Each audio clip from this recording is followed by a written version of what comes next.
But Brandon, let's move on into our next topic. And what we're looking at is the first of the two games we are looking at this week in depth.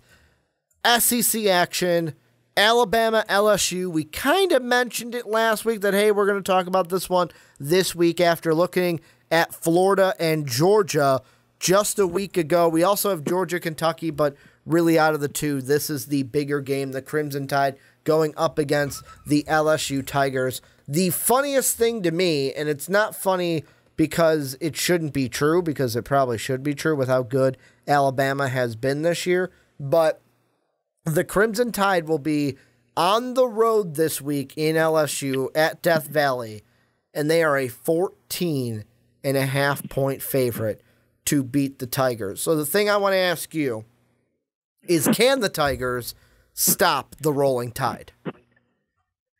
Well, it's really funny because LSU hasn't been this big of a home underdog since 1997. Mm-hmm. Actually, in 1997, they were a 16.5-point home underdog against top-ranked Florida, and that was on October 11, 1997, and LSU upset the Gators 28-21, and they're looking to do the exact same thing here against Alabama.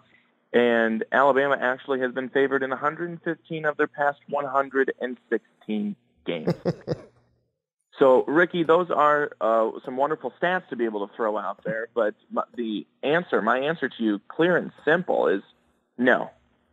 No, they're not going to be able to do that. They're not going to be able to stop Alabama because Alabama, to this point, Tua Tagovailoa has not thrown an interception.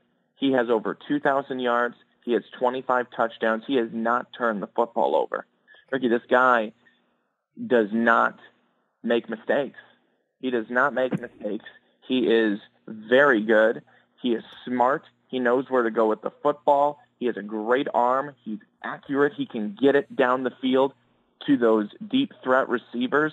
That's the biggest thing for LSU. And now they have some good guys in the secondary. Greedy Williams is going to certainly make his presence known for LSU this week, or certainly will try. But when you have to try and cover Jalen Waddle, Jerry Jeudy, Henry Ruggs III, all these guys, deep threats for Alabama, and then don't forget about their plethora of running backs with the running back core led by Damian Harris. They've got Najee Harris. They've got Josh Jacobs. It's a lot to process if you're LSU's defense.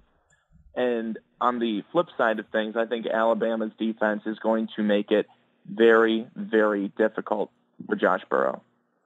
Yeah, and for me, the thing that I'm thinking about is the one thing that LSU and LSU fans can kind of stick in their cap this week is that if you look at the games for Alabama this year, and I'm not saying like this point that I'm going to make, I know someone's going to come out and say, yeah, but Ricky, they've been in tough games before. Look at last year, look at the national championship. But just hear me out here with this. The one thing that LSU has that they can hang on to in this game and could make it interesting is Louisville, I almost said Louisiana, Louisville, Arkansas State, Ole Miss, Texas A&M, Louisiana, Arkansas, Missouri, Tennessee.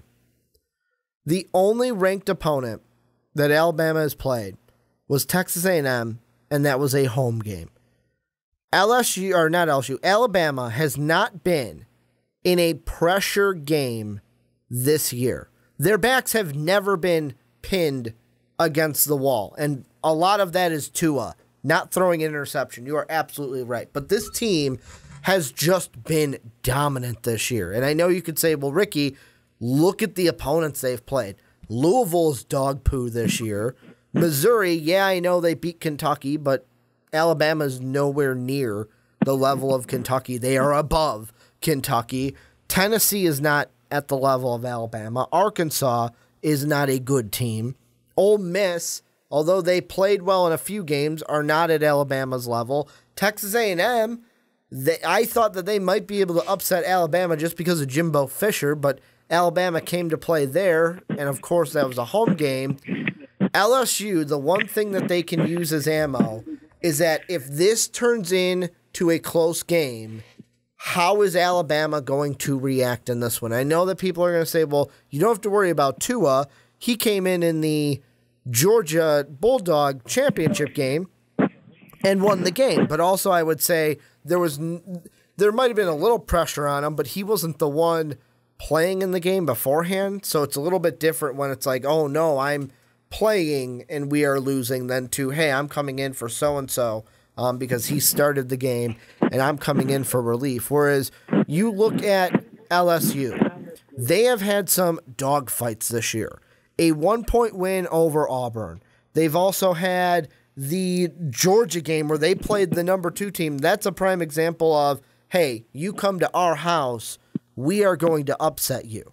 Then they have a close game this past week at home against Mississippi State.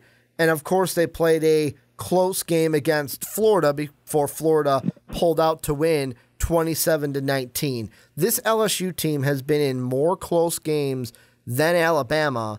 So I wonder if this becomes a dogfight, if this one gets close, I wonder if LSU is going to be able to lean on that more so than Alabama, because Alabama just hasn't seen that this year. But how many times have we talked about this in years past, where we've been at this type of situation, where we've talked about an Alabama LSU matchup, this is going to be good, and then Alabama's won the last 7. And that's where we're at. And it's, again, maybe LSU is able to do enough to slow Alabama's high-powered offense a little bit. Maybe they're able to do enough. But I don't think that LSU's offense is going to be able to have enough. Alabama's defense is for real. Their front line is for real. Their secondary has done some outstanding things this season as well. In the 2 games that Alabama has played that I look at the opposing offenses as being pretty good, Texas A&M and Kellen Mond, and then Missouri and Drew Lock. So both of those quarterbacks, very good, can definitely get the ball down the field. Kellen Mond, they held him under 200 yards passing. They turned him over twice. Drew Lock, they held him under 200 yards passing. They turned him over twice. Both of those quarterbacks, I think, are better than Joe Burrow. What's this Alabama defense going to do to poor Joe Burrow this weekend? That's what I wonder. There's going to be so much pressure on Burrow. I don't think he's going to have a lot of time to get the ball off. He may have enough time to hand it off, and that's what they're going to have to hope for, because teams in the past, to be able to beat Alabama, in the past, they've had to have a good running game or a better running game, because when you looked at Alabama's defense a number of times in some of the bigger games, you worried, okay, are they going to be able to stop the run? Are they going to be able to stop the run? Well, Alabama's pretty much stopped everyone this season, just their offense. I mean, it didn't matter if it was the run or the pass, they just stopped the offense. And if they are able to do that again this weekend, I don't think LSU is going to be in the game for too long. Yeah, and I mean, the thing I look to is, first off with LSU, I'll bring that up because you mentioned it. Yeah, Burrow is going to be a big part of this. Mainly to me, don't make mistakes, take care of the football. But the ones that I am really looking at is Nick Brossette and Clyde Edwards-Helaire. And the reason why I'm looking at those two is because of what Alabama, if you look at the last 2 times, well, the last time Alabama lost a game, and then the last time they were in a pressure cooker kind of a game and had their backs pressed against the wall, the first one I'll go with is the loss. The last time they lost, last year, the Iron Bowl game, right before the conference championship and the playoffs officially started. And in that game, yes, Jalen Hurts didn't throw a pick, but you look at the running backs. Jalen Hurts, the quarterback, had the most rushing yards at 82. The running backs, the 2-headed monster of Damian Harris and Bo Scarborough, only ran the ball 6 times apiece, 51 and 46 each, one lone touchdown to Bo Scarborough. Whereas you look at the other side, Jarrett Stidham, the quarterback, had 51, but Kerryon Johnson in that game, 104 yards and a touchdown. And then Stidham had a rushing touchdown as well, and Kerryon Johnson had a passing touchdown. Then you look at the national championship game. That Georgia defense, Najee Harris, 64 yards, 6 rushing attempts. Jalen Hurts, 47 yards on 6 attempts. I know Tua had in there and had 27, but Bo Scarborough, 23 on 4 attempts. Damian Harris, 17 yards on 6 attempts. Or if you look at Georgia in that game, Sony Michel had 98 yards in that game on 14. Nick Chubb didn't look that well in that one. He was struggling, but Sony Michel was the one that was carrying him in that, even when Jake Fromm finished with 1 touchdown to 2 INT. So for LSU, the thing that I look to is on the defense, they've got to stand strong against that run game. I know that Alabama has Tua now, so I mean, yes, it's good that you have Greedy on the outside, but how do you pressure Tua? It's not just getting to the pass, like getting your pass rushers to the quarterback. It is also looking at it and saying we have to stop this run game. If we can limit this Alabama run game or make them one-dimensional to where they're only rushing the ball 6 times with their running back in the game. If both running backs for Alabama only have 6 carries apiece, the LSU defense can say we did our job. On the other side of the ball, it's Joe Burrow is not going to be that quarterback that is going to go out there, Tom Brady, I'll say he's not going to Aaron Rodgers it. He's not going to win you the game. LSU fans are going to take that the wrong way, but he's not going to Aaron Rodgers you a game. That's why Nick Brossette and Clyde Edwards-Helaire need to be strong and provide support in the rushing attack on offense. So if LSU has a good run game, the defense stays strong against the run game, LSU could be in this one and could upset the Crimson Tide. What they're going to have to try and do is try and remake the game plan from the Georgia game. Mm-hmm. They were able to win that Georgia game because they ran the ball down Georgia's throat. That's what they were able to do. They had Clyde Edwards-Helaire with over 140 yards. They had Joe Burrow getting into the action. They had Nick Brossette getting into the action. They're going to have to try and do that this week against Alabama. What they also were able to do is they were able to get to the quarterback and sack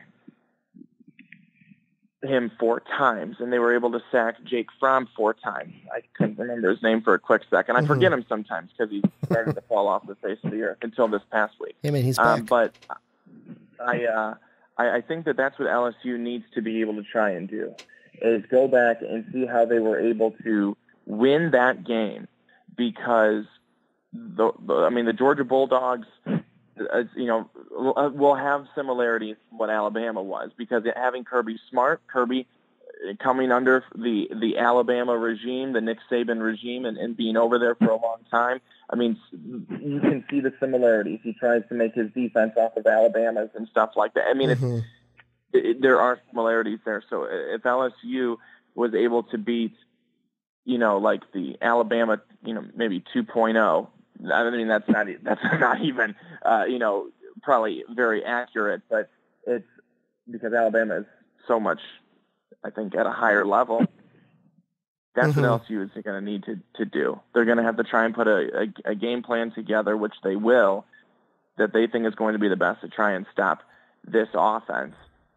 But again, while you do that, and while you might be able to slow the offense, I look at it from the other end on the defensive side for Alabama, of them being able to bring so much pressure on Burrow, and he's not going to have the time to throw, like I had mentioned before. I think that that's where they may fall into being just one-dimensional in the running game, and if that's the case, then Alabama can stack the box, and that will make it difficult for them to be able to be effective there. So this is a game where LSU also, they want to be able to start fast. If they win the toss, They want the ball first. They want to try and be able to get on the board, get a score early, because that's why Alabama is no other teams are not in the game. Alabama is blowing them out by quarter one. By the end of the first quarter, Alabama has blown out teams. What LSU needs to be able to do is they need to try and start fast and get a score early and hold Alabama down early. If they can either get a turnover on downs, a couple of 3-and-outs against Alabama early, LSU will feel really good about themselves. But if Alabama comes out, scores on their first 2-3 possessions, I think that's going to show us the type of game that we're going to get. Well, and just the last thing that I was going to bring up is you mentioned they have to go back and kind of see what Georgia did. I would also go and say, hey, in our last 3 games, look at how the games have turned out and how we've played. In the Florida and Mississippi State game, very similar. The Florida game you lost, your running back, Nick Brossette played well, 95 yards, and Edwards-Helaire played decent with 55. Brossette also had 2 tutties in that game, but Joe Burrow had 2 INTs in that one, whereas you let LaMichael Pirine run for 85 yards and 2 touchdowns as well. Felipe Frank, 1 touchdown, 1 INT. Yeah, it was close, but that's why you ended up losing.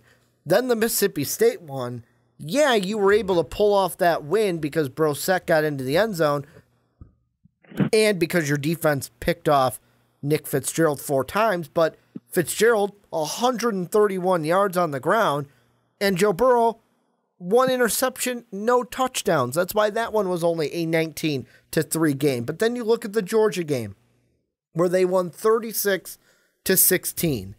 Jake Fromm, 1 touchdown, 2 INTs. DeAndre Swift, 72 yards on 12 carries. Elijah Holyfield, 56 yards on 7 carries. That's what you need. You need to limit the running backs. Then on the offensive side, Edwards-Helaire, amazing game, 145 yards on that one.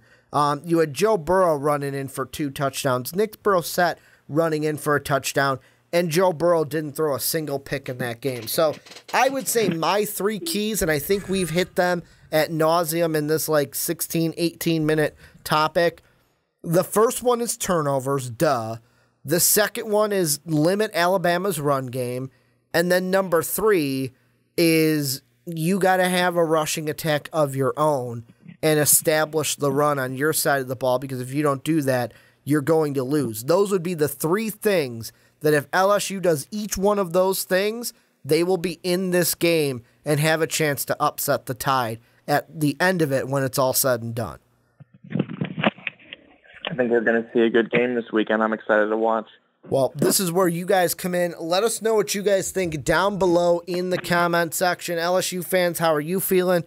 Alabama fans, what are you guys feeling? We don't hear enough from Alabama fans. Maybe it's because you guys are good and you guys feel like you're going to win every single game that you are in. But let us know what you guys think down below in that comment section.